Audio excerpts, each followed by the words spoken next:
What's up, football fans? BetMGM is giving you the chance to win up to $250,000 in bonus bets. It's all part of BetMGM's longest touchdown jackpot, where you could be able to split the grand prize with anyone else who bet on the longest touchdown of the week. It's easy to get started. Log into your BetMGM account today and opt into the promo. Then place an anytime touchdown wager of $10 or more on the player of your choice, up to one player per game. If your player scores the longest touchdown of the week, you'll win a share of the $250K.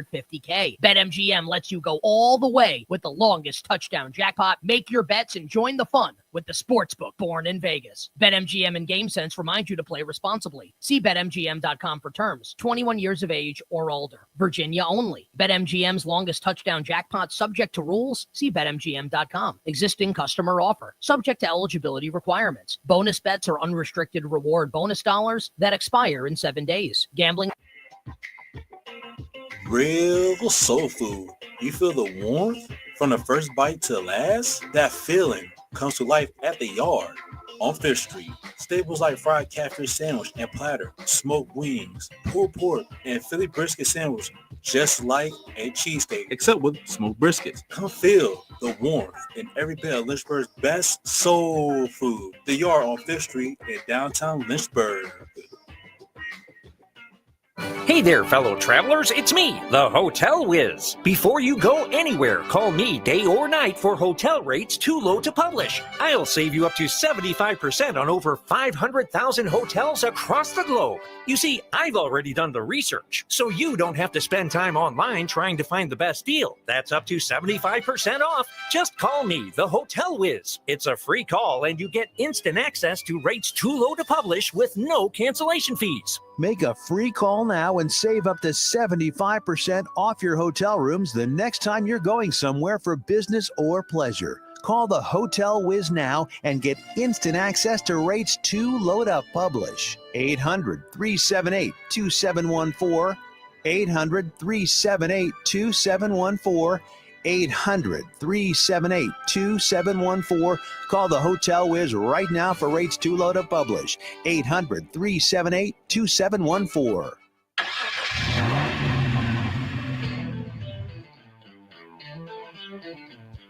You're stepping into the fast lane on the VTRN Sports app. 93.3 FM and 1320 AM Lynchburg, or by asking Alexa or Google Home, open VTRN Sports Lynchburg. Now, take the fast lane through the topics that matter across the Commonwealth. This is the Fast Lane with Ed Lane. I don't know if there's much of anything that surprises me in this day and age, in part because when Tony Bennett retired, and it wasn't even surprising that he retired, it was more the timing of his retirement so close to the start of the season. But I wouldn't say you've seen it all in 20 years or so in different capacities in sports media, but you've seen a lot of things. And I mean, look, the shock effect wears off after you've been around the block, and especially Tony Bennett's a great guy, but in other areas of sports, the volume of scandals that take place, some of which are real, Jerry Sandusky, Penn State, Baylor with Art Briles and company, and some of which are deemed scandals, like back in the day when schools were busted for paying players or helping them pass classes because of lax academic standards for athletes. So not much shocks me. And it wouldn't shock me if the rumors out there, they're just rumors, but the rumors out there that Mike Young may be in his last year at Virginia Tech are true. It wouldn't shock me if he keeps going. But the amount of times his roster has been poached at the start of the season is clearly less than desirable, including this year, where they had two players expected to be in their backcourt, one of whom is in trouble for allegedly throwing games, Isaiah Miller. And you had poached by the FBI right there. Trey, that's where you come in. Thank you. Fill in the blanks for us in the Fast Lane, as you do in the morning warm-up, 7 to 8 a.m., VTRN Sports app, and VTRN Sports on your socials. But then there's the other angle. And the Tony Bennett part kind of changed everything, I would say, for me, in terms of really crystallizing the direction of college athletics. And we bring it up today because if you're a Virginia Tech fan, take a moment and appreciate that Mike Young is getting what he can out of this roster. Now, this is not a great roster. This is not a team that is going to compete for a spot in the NCAA tournament. Frankly, the ACC, they don't deserve to have very many teams in the NCAA tournament. Duke, Clemson, Louisville, probably Wake Forest and North Carolina, maybe Pitt and SMU, and then after that, no thank you to pretty much everybody else that's out there. If you want to make a case for Stanford, go ahead, try to, but I mean, look, at this point, Stanford and Florida State, this is the ACC, but there are a lot of bad teams in this conference. And this is a conference where right now, we all know this. Kind of get the impression that this is kind of ruining the situation for a couple of factors. Everybody knows about the grant of rights, making it virtually impossible without penalty to get out of the ACC for another decade or so and go to a conference where you can make more media rights revenue. And it slowly is crippling a lot of programs in the conference. We know that the bottom feeders of the conference, schools like Boston College and Syracuse, with all due respect to your friend Dustin Albino, frontstretch.com alum, but schools like that, even Wake Forest and some of the new additions like Stanford and Cal, there's no real value from a brand cachet standpoint as far as television product. What? No one wants to tune into a Boston College game? Shocking, Trey. I know. But here's something that's just fascinating and why you should appreciate what Mike Young's doing at Virginia Tech. Okay, they blew a 22-point lead at Cal on Saturday night, but they also rallied and found a way to hang in there and win. At this point, take what you can get for Virginia Tech. Because how often have we said this?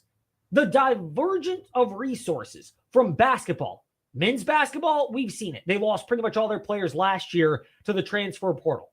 And then women's basketball. Kenny Brooks kind of seeing the writing on the wall, maybe disagreements of funding, but he goes to Kentucky in the SEC in much more stable financial footing. Justifiably, I think, Virginia Tech has to invest in football. But they're not alone. Virginia's in a similar spot, and it's why twofold. One, attendance is down for both of these programs. Credit, by the way, Chris Coleman of TechSideline.com for bringing this up. 2 years ago, 2022-2023 season, average home attendance for Virginia Tech, 8,400. This year, 5,700. That's a 3,600 per fan drop-off at Virginia Tech basketball. Men's and women's? Men's, just men's. Just men's basketball. You can see the empty seats. And they're not alone. Virginia, down by about 1,000 this year from last year. Almost 14,000 last year, pretty close to full at John Paul Jones Arena. This year, 13,000, although maybe we'll get confirmation from Jerry Ratcliffe around 525 today in the fast lane. But if it's anything like football, you might have a tendency to believe those numbers are exaggerated. And it's why the one game on the schedule for Virginia fans where there's a legitimate chance they come close to a sellout is the game in a couple of weeks against Georgia Tech. Because it was announced today that Tony Bennett would be honored at the game. Now, they haven't said anything about naming the court after him. They should. He probably does not want it to happen, but they should. And then there's the other part to this, which is they're giving away flags for Tony Bennett for his tenure. They're raising a banner for him at John Paul Jones Arena.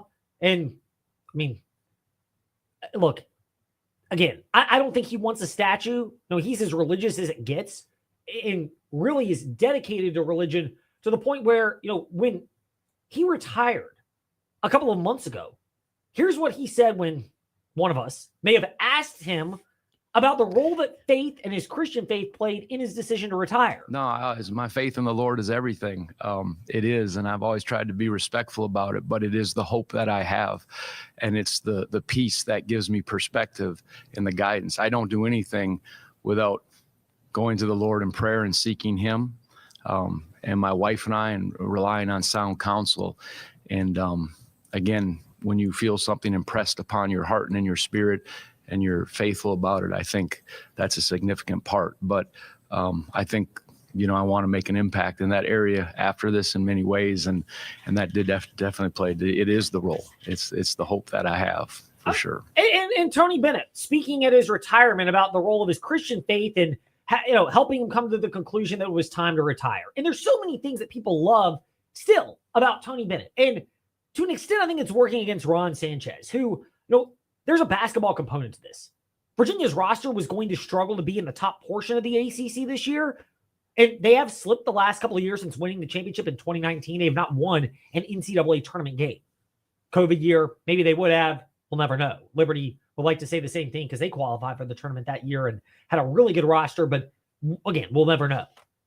for Virginia in particular, one of the other things is Tony Bennett, and it works against Ron Sanchez. It puts Carla Williams, the athletic director, and Grant, there's been no word of whether a contract is going to be extended beyond May or what the replacement scenario would look like, but big decisions are coming because they either have to decide to keep Ron Sanchez beyond the interim tag. I don't know how you Can I make that. a bold prediction? It shouldn't happen, will it? Yeah, it will not. I mean, Tony Bennett and his family wanted Ron Sanchez to be the interim head coach. And I guess you grant that to him, although I still maintain Jason Williford should have gotten the job. A little more personable, it seems. Maybe not as gifted tactically with the X's and O's, but you need a level of charisma. And for Virginia basketball, I think the book is out on them this year. But one game, Georgia Tech in a couple of weeks, where you're going to get people to come out and support Tony Bennett. This guy is beloved at Virginia. And we mentioned the religious quote about his Christian faith when I asked him about it at his retirement press conference. There's also this. The big part of Tony Bennett and the hardest part to replace, and it'll be hard for whoever comes in next, but it's the idea of doing it in a very unique way that honestly I don't think is replicable. There's no chance it would happen without the young men and how we did it. And we did it in a unique way. That was my vision, our vision as a staff. Can we build this program that maybe is a little different than the way you do it? And that's the beauty of this sport. You get to choose how you do it, with who you do it, in the style you do it. And I won't miss answering questions about pace of play or style of play anymore from the media, but we chose a way that we thought was the best way to win. And that's the beauty of this sport. And because of that, that's why Tony Bennett is so beloved. And it's why for one day in what's been a disappointing year for Virginia men's basketball, they're going to have a chance to at least relive some of the past. And maybe you say move on from it. No, I think truly you move on from it beyond February 8th when they'll recognize Tony Bennett that Saturday. But it's a starting point, and it crystallizes the fact that this school is still passionate about basketball in the midst of a time where it's not good in the ACC. Attendance is down at Virginia. They, like a lot of the conference, are playing really low-quality basketball. And if you're serious about academics and athletics, and the athletics part is part of this, student-athlete at Virginia, this is where you get the real gist of what it is. Because I think it's going to reinforce the impact for Tony Bennett at Virginia and the value of him and the value he had and what you need, which is a coach that can galvanize the fan base. Yes, can handle the reality of paying players in this day and age. Like it or not, that's the reality of it. And maybe you're not going to get guys like Con Knuppel or Jaron Stevenson who went to Duke and Alabama and the bidding wars that apparently went on behind the scenes for guys like that.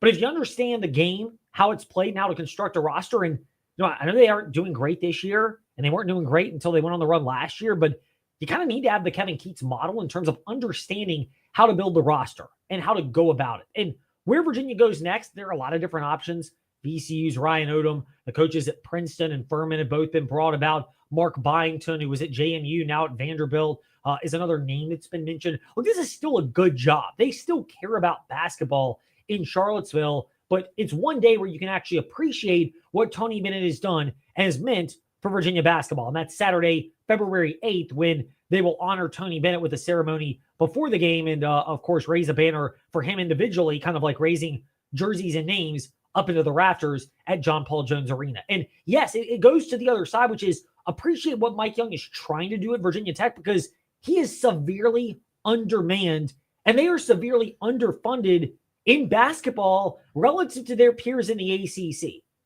They don't have Miami's funds. Miami, I think they had to make the coaching change, but they're literally at the bottom of the ACC. And Trey has said numerous times in the morning warm-up, he believes they'll be the worst team in the ACC this year. That's not a distinction you want any year, but especially this year.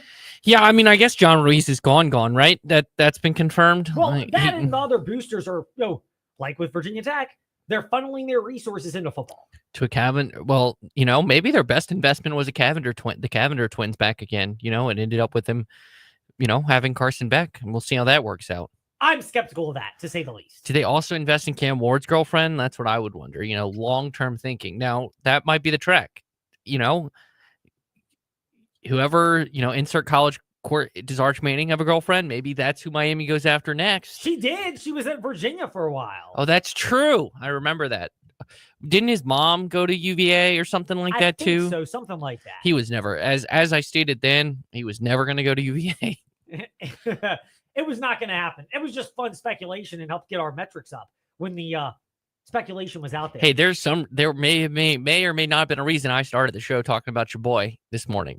And speaking of and getting our metrics up, we will get into that in the back half of the Fast Five at 5. Okay, I was going to say, are you going to answer the question I posed on Twitter for you?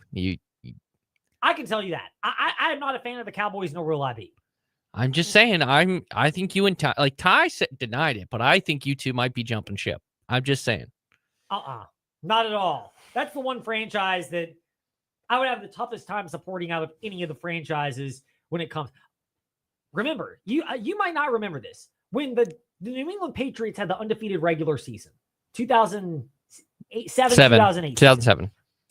had the undefeated regular season. And in the playoffs, and you kind of sense that games were getting tighter for New England. I'm like, they might lose this game.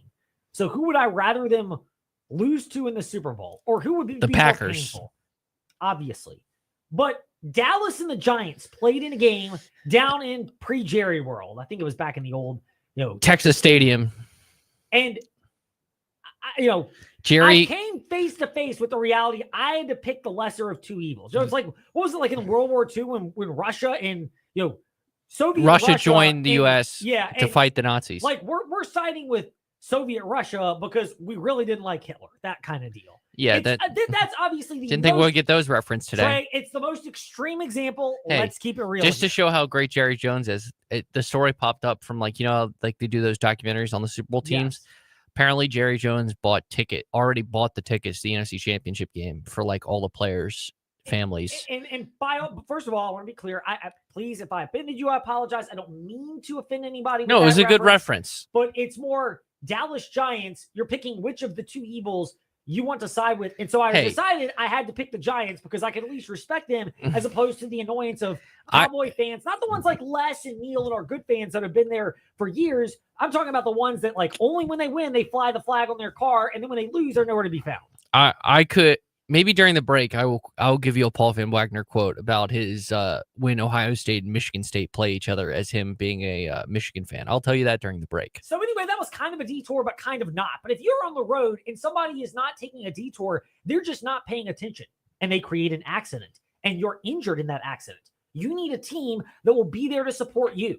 TrostLaw.com is the website to visit. It's easy to remember the number 777-HURT. Pillars of their firm since 1982. That means over 4 decades of experience. They take the time to listen to you. You call 777-HURT. You speak with a real person. And there are different areas in the case where specialists can come in. That's where they'll take the time and within 24 hours, give you the recommended person. And that person will call you so that they can get started on figuring out how they can help you. That's the value of having an ally like TrostLaw.com. Now, not yet to Coach Prime, but eventually in the Fast 5 at 5-ish. It's time for Fast 5 at 5-ish. 5-ish minutes on 5 relevant topics done around 5 p.m.-ish. Ish, because our counting skills are kind of ish. Let's start with number 5. I'm going to throw this out there, so if anybody wants to chime in, Fast Lane, Ed Lane, Facebook, Twitter, Instagram, come at me. This is where I need the I'm a man, I'm 40 rant, although I'm not quite there yet. The House has apparently passed the Protection of Women and Girls in Sports Act of 2025, 218 to 206. 2 Democrats joined the Republican. Yes, that's the bill that bans biological males who are changing their gender identification from competing in women's sports. Look, I've said it before in terms of America, it's a free country to do as you wish. So I believe there is truth to that. I also believe that if you allow gender identifying women who were born men to compete in women's sports, it's the women who lose because they're put at a much greater disadvantage. And that's kind of the sports angle to this from my perspective. The beauty of a sport, I run. So the beauty of a sport like that is everybody just runs. Doesn't really matter how you identify. You can identify as whatever you want, but the time is the time and it is what it is. But in other sports, and tennis is another one that I enjoy, I think it's much more pronounced if you train as a man, you grow up as a man, and then you switch to women's sports, and yet you are more powerful from the training you had when you were a man before you became a female, that can be a real challenge. And again, this coming from someone who's much more libertarian than a lot of our audience, in the sense that from a what you have the right to choose to do in America,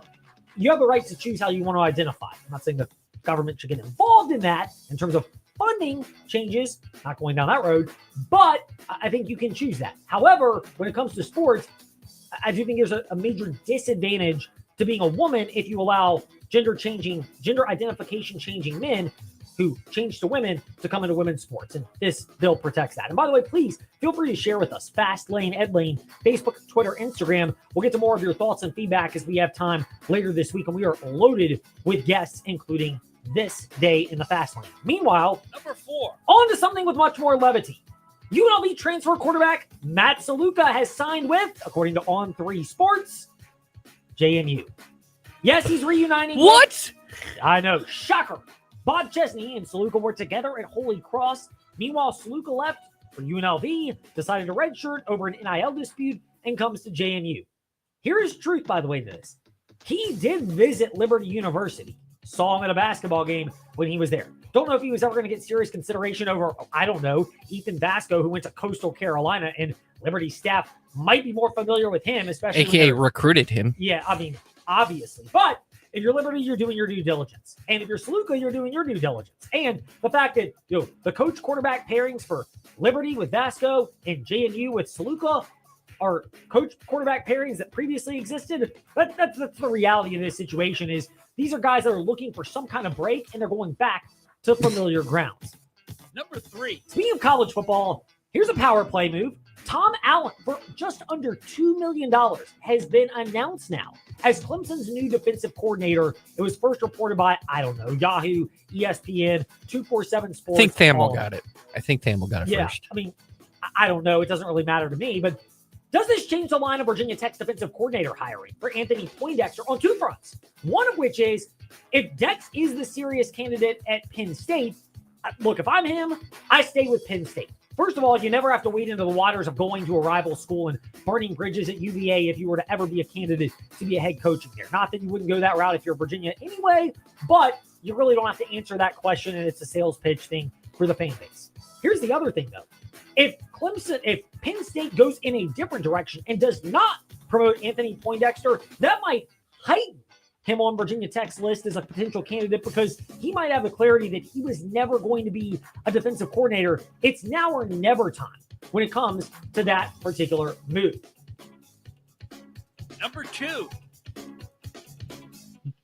In a unanimous show of support, 1AA FBS coaches voted today, in favor of a proposal that will reduce college football's transfer windows to a single 10-day period in the month of January. First reported by ESPN.com's David Hale from the American Football Coaches Association convention down in Charlotte. Please allow this. First of all, if you have one window in January, by and large, it eliminates transfers and opt-outs from the bowl game. You can essentially structure this. I know, shocker to the academic model out there. But you essentially structure this like a free agency window at the end of the regular season. And yes, it may come at the end of the college football playoffs wrapping up, which this year it's going to be Monday, January 20th, Ohio State and Notre Dame. We'll preview that 5:45 with former Notre Dame quarterback and NFL and college football analyst Steve Beuerlein. But I love that idea more. Sure, you may have guys that opt out of bowl games with the intent to transfer anyway, but it creates one condensed 10-day period and at least creates one level of chaos rather than a spring window and a fall window that, by the way, goes in the way of preparation for recruiting. Number 1. Do you believe that? Huh? My answer is No. Coach Prime to the Dallas Cowboys. However, here's the interesting thing. He's smart business-wise about this. His comment to ESPN on Monday night, quote, "To hear from Jerry Jones is truly delightful. I love Jerry and believe in Jerry. After you hang up and process it and think about it, it's intriguing. But I love Boulder and everything there is about our team, the coaches, our student body, and the community," end quote. You know what that is not? That's not an explicit denial of this opportunity. Sometimes letting it dangle out there a little bit longer, if nothing else, enhances the leverage you have in asking Colorado for whatever it is that you need, whether it's resources for paying players, whether it's monetary concessions for you, whether it's just a flat out statement of, I have as much as Melissa McCarthy would like to remind us, I have lots of power. And therefore, I was able to give the old Dallas Cowboys offer the Rejected treatment, as our hair gel commercial friends from back in the day would remind us. Sometimes letting it dangle out there isn't a bad thing. Remember, Frank Beamer flirted with North Carolina before ultimately sticking with Virginia Tech. Meanwhile, when we return in the fast lane, Virginia, they are honoring Tony Bennett. We'll discuss that plus the portal haul they've had in football with JerryRatcliffe.com founder and contributor Jerry Hootie Ratcliffe. That next. This is the Fast Lane, VTR and Sports app, 93.3 FM, and check out selection, value, finance options, and exceptional service. Why start anywhere else? It's all in one location at the Used Car Superstore on the Sheeler Motor Mile. And with straightforward pricing and inventory arriving daily, there's no reason to start anywhere else than the Motor Mile. Volume selling means volume pricing, and we've got the volume. The Used Car Superstore is your one stop for most makes and models. Cars, trucks, vans, SUVs, many have miles in the teens, remaining factory warranties, and some are even local one-owner vehicles. Shop over 900 used vehicles in stock now, more than any other dealer in the area. Sheeler owns the finance company, so getting approved for credit is easy on the Motor Mile. With financing options for every budget, you're a valued customer and not just a number on the Motor Mile. The Used Car Superstore on the Sheeler Motor Mile, your premier family-owned car dealer serving Southwest Virginia and surrounding areas for 50 years. I-81 exit 118C in Christiansburg. Call 866-SHEELER1. Always open at Sheeler.com. And we're excited to welcome Honda and Hyundai to the Motor Mile family. Why start anywhere else? We're here with Colt from We Fix Stupid Computers. Colt, to go along with your residential or individual walk-in services that you offer, you also do a lot of business IT support. How about you discuss that, and what specifically do you do to help businesses in the area? We see a lot of that. Small to medium-sized businesses, they still have their IT projects. They still need resources to help them within their office and for remote users. And so we'll step in and fill in the gap where we do a lot of projects for them, help them manage their resources, their budgets, and get their technology under control. Colt, how can these people reach out to you to assess their IT needs? Call us. Our number is 434-525-8590. Our website, wefixstupidcomputers.com. We're on Facebook. And our office is here locally, 14690 Forest Road, right next to Scott's Cabinet on 221. Allstate agent Donovan Howell is now serving Lynchburg. He lives and works here just like you.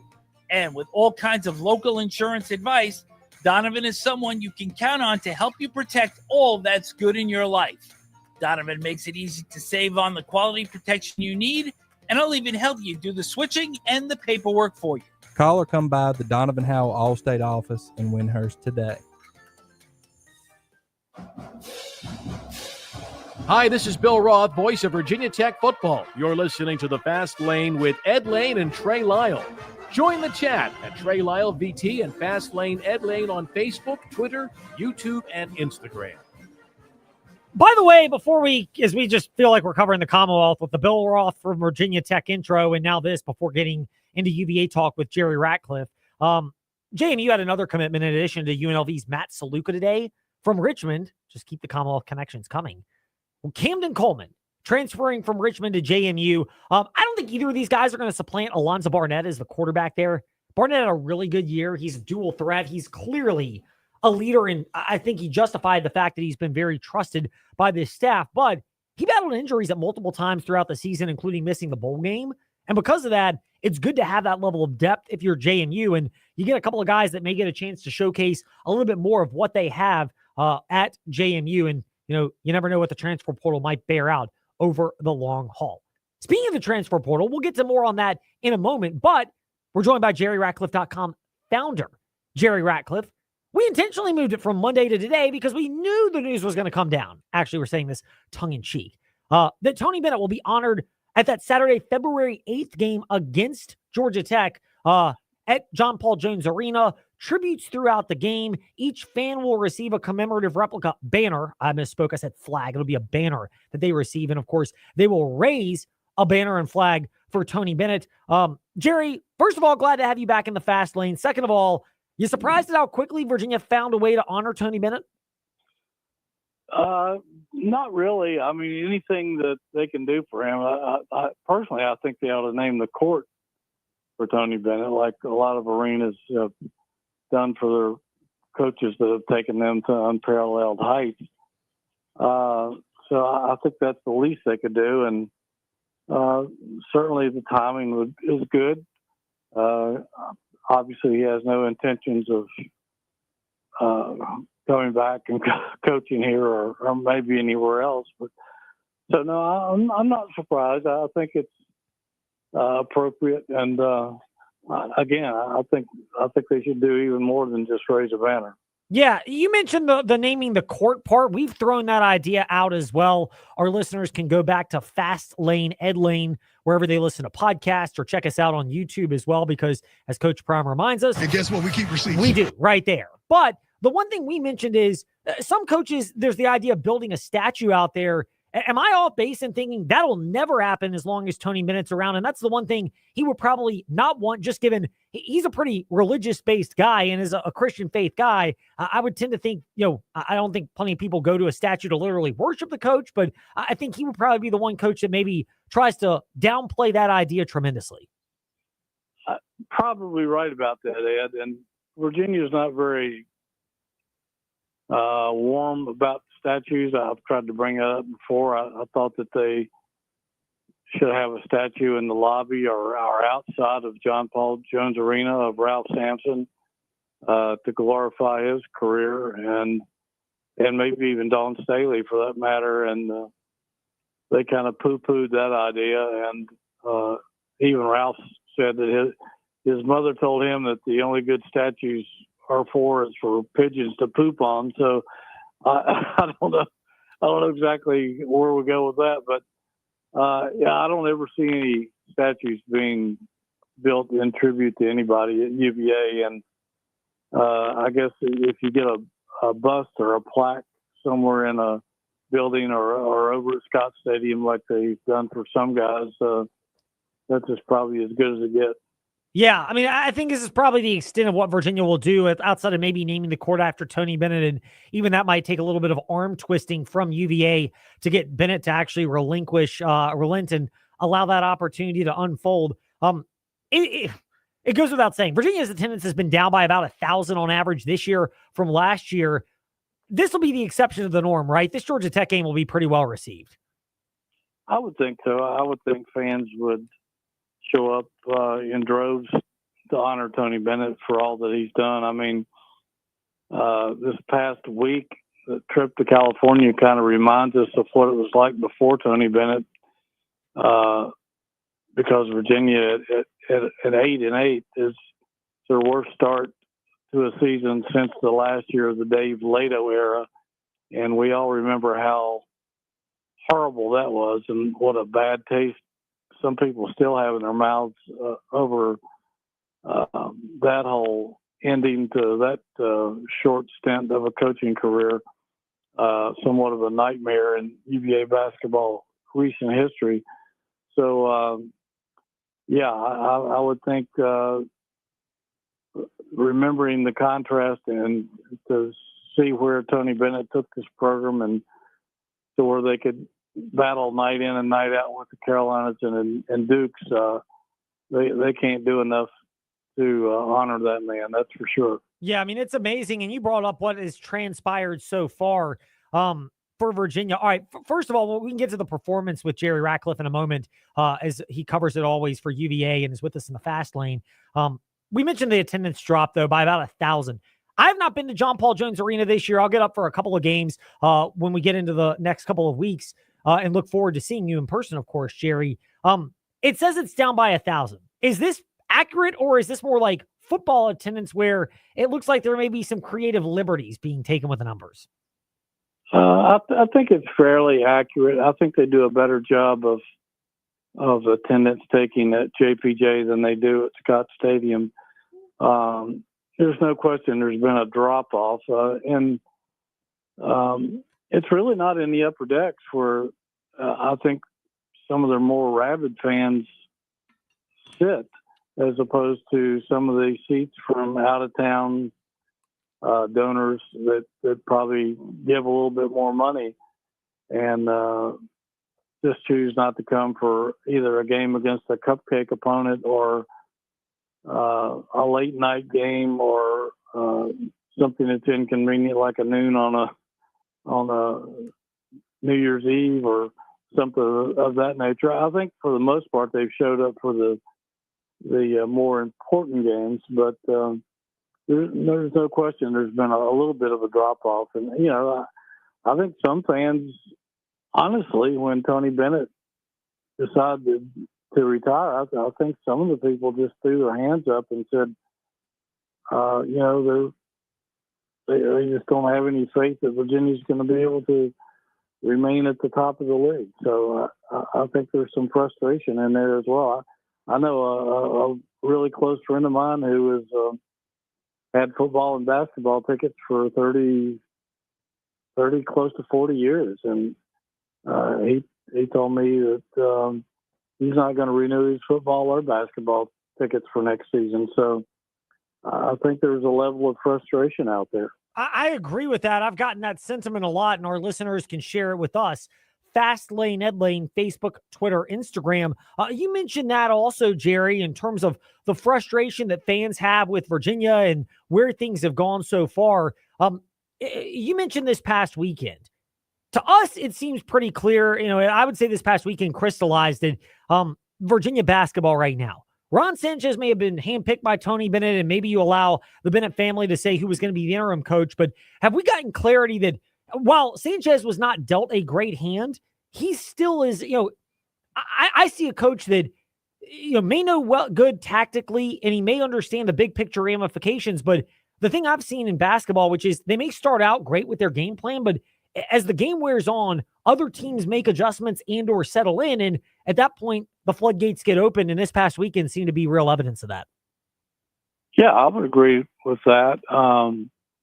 If you look around, it's a really young team. These guys hadn't played together. They're struggling to play the pack line the way that Tony Bennett would have it with players who've been in the system for a while and they can develop. They're missing a quality point guard for the first time in ages. I bet you they wish some of those people, those Kihei Clark haters, I bet you they give their wisdom teeth or whatever to have him back now.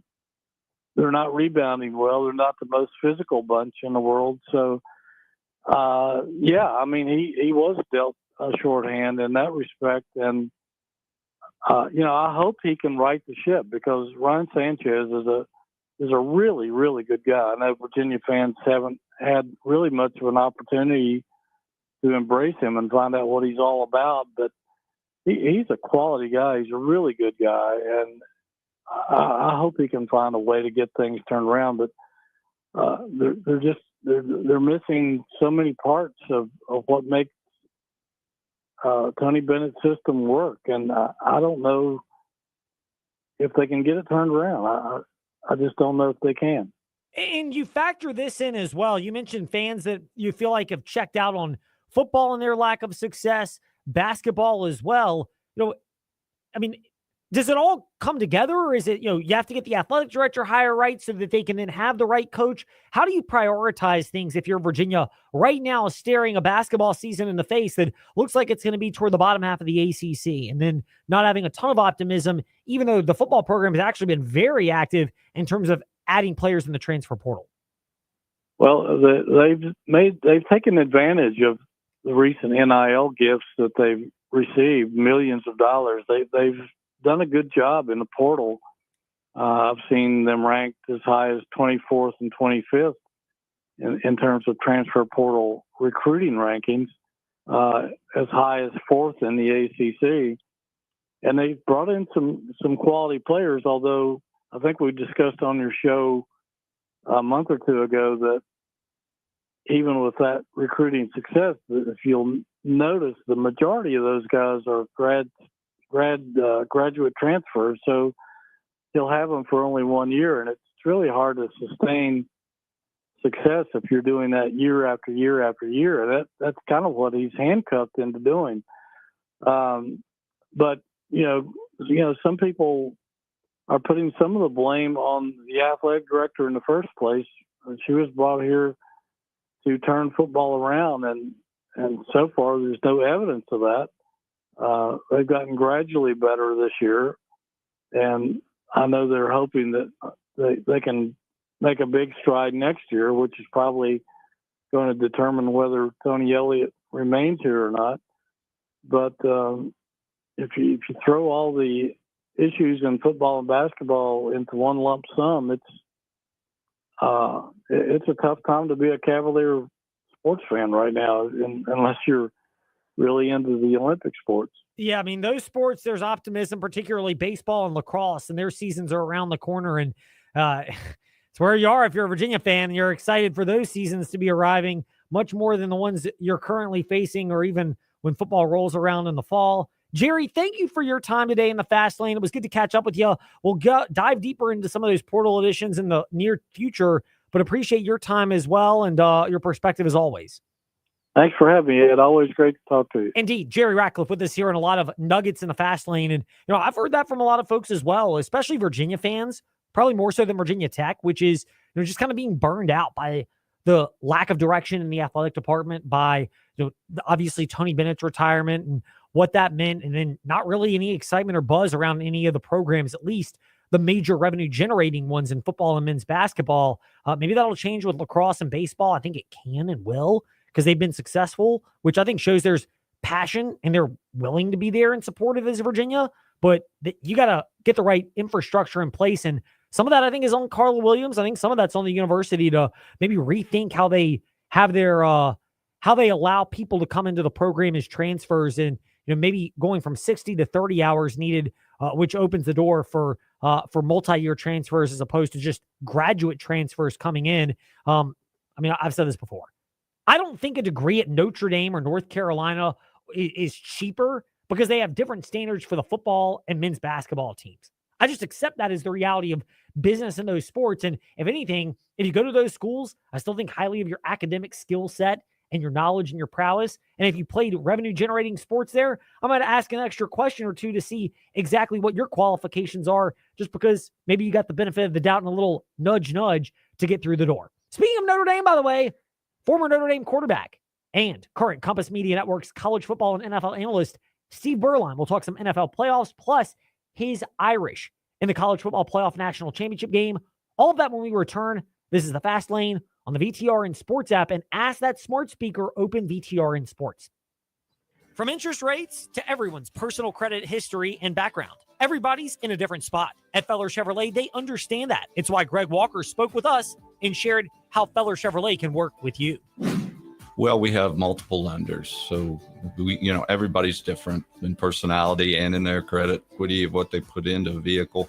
So the different lenders have different areas that they like to go after, and we know which ones to use for the different individuals to get them the best payments possible terms that they need. As far as interest rates, everybody is saying, oh my goodness, they're getting so high. But if you look historically, we're really right in a rate area that traditionally for housing and cars is very competitive.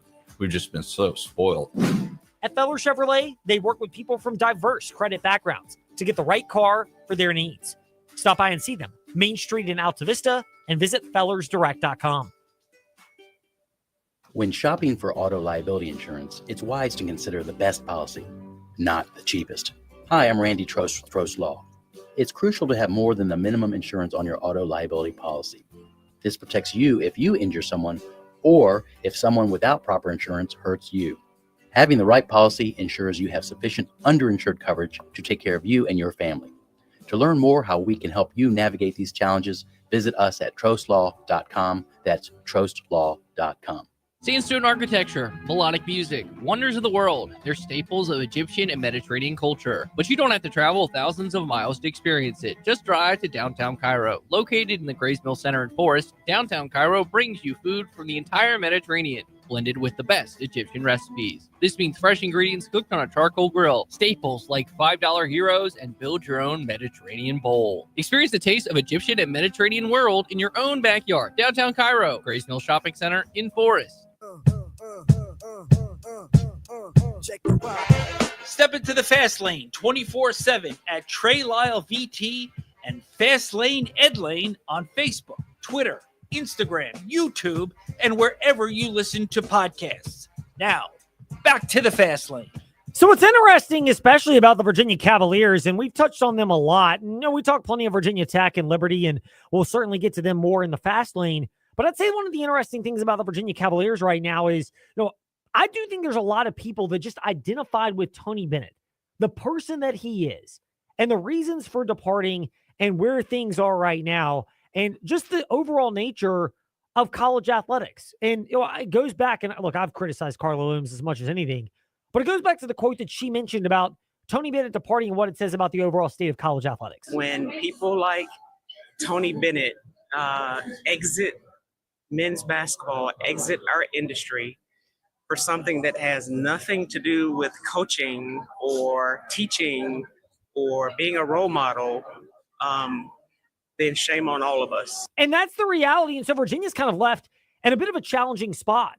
And look, it's the state of where college athletics is. I do think it's impacting a lot of people and just the overall perspective of sports and where things are and where things have gone. And I wouldn't say my interest in college athletics has died off, but I don't like how the product is, it's SEC and Big Ten and football and in basketball, but basketball is the one that's more perplexing. Football, you need more players, you need more resources, you need more exposure. Whereas in basketball, look, we've seen the Big East play well. We've seen the Big 12 do a great job. And so because of both of those, I have less acceptance of the ACC's basketball struggles as compared to football. Because in football, we've seen what the Big Ten has done in the college football playoff: Ohio State, Oregon, Penn State, and Michigan last year winning the national championship. We've seen the SEC's recent run of success. Georgia, Alabama, Texas made the college football playoff semifinals last year before joining the SEC. And this year in the SEC. And now we'll have back-to-back Big Ten-ish teams. Definitely, spoiler, a Big Ten team. Ohio State's winning a national championship. Spoiler alert for Friday in the morning warm-up. Yeah. Or Monday. I've decided when I'm going to do the pick. Yeah, well, Trey will give more in-depth analysis. He and Ty will a little bit later. But I think there's that sentiment right now. And so it goes in two ways. One is the quality of basketball play in the ACC. At some point, this is where it's on, the schools themselves, yes, but it's also on the organizational structure. And some of them are just saying, hey, we're going all in on football. And I get Virginia Tech's logic. And if you're Mike Young, make the best of what you can. Miami, if you're Jim Larinaga or whoever now is taking over for him, make the best of what you can. But it's going to be a major challenge to get on the same page and to get great talent and to bring the right people in. And look, I'll also say this. It makes you appreciate, if you're a Liberty Flames fan, take a moment and appreciate that while people may bag on the Jamie Chadwell system offensively, I don't know why, because he's got a career winning record of 103 and 25. So he wins. He wins. But the system is better with better players. But it's able to compensate for, shocking, Trey. That's I've never heard that before. Amazing. What did Tom? Shattering insight in the fast lane. What does it say? X and O's don't beat Jimmys and Joes or something like that? They don't. And ultimately, they don't if you want to win a national title. But if you're in Liberty's spot, yes, we're comparing them relative to their peers. They got more resources. But they're still going to lose players to the transfer portal. The common denominator is this is why you pay Jamie Chadwell what you pay him and why you support his staff, because you're going to coach up the guys you have and believe that with that and the right system and the right guys with character, you can still turn over a roster regularly. Okay, I get Liberty basketball this year. They're down to essentially a 6-man rotation and a couple of guys that come in off the bench in different roles and different capacities. With the injury to Isaiah Enan from 7 to 6. That's less of an issue actually in conference tournament. And if you make the NCAAs, because you have longer TV timeouts and more rest periods. But it is an issue getting there, the wear and tear you have on the players over the course of the season. And it means budgeting minutes, maybe losing some games here and there that you don't want. But the McKay system as well has proven it can win a lot of ball games. I maintain that while Liberty fans were disappointed with last year's season, kind of being fifth in Conference USA and just barely around 500 overall, that I think McKay actually maximized the athletic talent on the team that's there. That's what you need to do in that spot. And if you're Virginia, I'm not saying the Princeton offense is a great idea because I think you can do a little bit better than that. But that's why I've said for football, if you don't believe Tony Elliott's the guy, what's the harm in getting Monken at Army and basically having a souped up version of what Liberty's done with better athletes? But this is the reality for the ACC. And, Tony Bennett was even clear when he retired. And it's part of the reason people loved him, but it's also part of the reason I think fans have gravitated away from Virginia in this recent stretch until they get somebody in that can galvanize the fan base. But Tony Bennett mentioning here's why he stepped down. I think it's right for players, student athletes to receive revenue. Please don't mistake me. I do. I think it is. But the game and college athletics is not in a healthy spot. It's not. And there needs to be change. And it's not going to go back. I think I was equipped to do the job here the old way. And that's who I am. And that's how it was. And my staff has buoyed me along to get to this point. But there needs to be change. It's going to be closer to a professional model, Coach Carlisle. I think it is, where there's got to be collective bargaining. There has to be a restriction on the salary pool that teams can spend. There has to be transfer regulation restrictions. There has to be some limits on the agent involvement to these young guys. And there are good agents and there are bad agents, and they're driving some of this stuff that we're in. And I worry a lot about the mental health of the student athletes as all this stuff comes down. That was Tony Bennett at his retirement press conference. And we're probably going to use that soundbite again within the next couple of weeks because of that story that came out about an agency saying that they charge 20% commission for college football. That's NIL wild. Recruiting. So it matches up what you get like in the NBA contract because I guess it's less. They want the same amount of money, but it's dumb. If I'm a player, why go? Here's my question. First of all, to players, hold on just a second. We'll get back to your feedback because it's coming. Oh, I had a point about I had a point about UVA and fan apathy, but get to your detour. No. We'll get to the detour later because we're gonna do a whole segment on that. I thought that's where you were going. So no, okay. I was gonna your point on fan apathy with Virginia. So you touched on Tony Bennett, they're playing the same style, and I think you would agree with me. It is not visually entertaining. And I think Virginia, to me, Mike Young, at worst, you go to a game, you go to a Virginia Tech men's basketball game, it's going to be a fun style. It's going to be fast paced. It's going to be a lot of threes. It's going to be entertaining, basis. All right. That's his style of play. And Tony Bennett's style of play was the complete opposite. It was slow you down. It was muck the game up. It was low scoring. It was slow. It was methodical. And the winning is what justified the fan enjoyment. I think the winning plus, people genuinely liked how Tony Bennett won as far as a guy of character winning. Yes. But I'm talking about just from on the court. I'm literally talking about view this as an entertainment product. Not Tony, in a vacuum as an entertainment product. Now, you're watching a very unentertaining style of basketball. No offense. I don't think Virginia fans will come out of the woodwork saying, the most entertaining basketball I've ever watched is the pack line defense. I think it's similar with Liberty's more up pace, but McKay. But now the winning is not there. Yes. And so why would, as a fan, would I go to a boring game and then see them lose? It's two negatives, which unlike in math is not a positive. No, I mean, and you look at it a lot of these teams that typically have been bad, and you see it more in football, they'll sometimes hire the crazy offensive coach, like Texas Tech getting Mike Leach, thinking, all right, we might not be great at football because we're Texas Tech, but if we can get a coach who can put up a bunch of points, then it's going to be entertaining and we're going to get fans. And at least for Texas Tech, when they hired Mike Leach, it turned out to be he's one of the greatest coaches of all time. But you see that. I think a lot of the reason why Tennessee hired Josh Heupel, now it worked out, was that they were coming off of sanctions and they needed someone who had entertaining style of offense that would put up a bunch of points. They didn't really care about winning. They'd figure that out after they got through the sanctions. Granted, they started to win because they could pay for players legally. So I'm just saying, like, I would not be shocked if the next UVA coach, well, I don't think it's going to be anyone like the Tony Bennett style, but brings more of a exciting level of play to bring those fans back and then get the winning going again, because you have to bring them back to see the winning. So here's my take on this, and the comparison just entered my head. Ride with me on this. Tony Bennett and Ron Sanchez, the styles are not all that different, but the personalities are very different. Galvanizing the players, galvanizing the fans. Tony was charismatic, like very much so. Like he was a really one a really good human being. Like, I go back to my time, my last year covering Virginia Tech as a student. Obviously, Justin Robinson, who is in the conversation for greatest Virginia Tech basketball player in terms of their time at Virginia Tech. Like, his impact, the fact he was the point guard on all those teams that got to the Sweet 16, but he hurt his foot and he was out for the back half of the ACC play. He came back for the ACC tournament.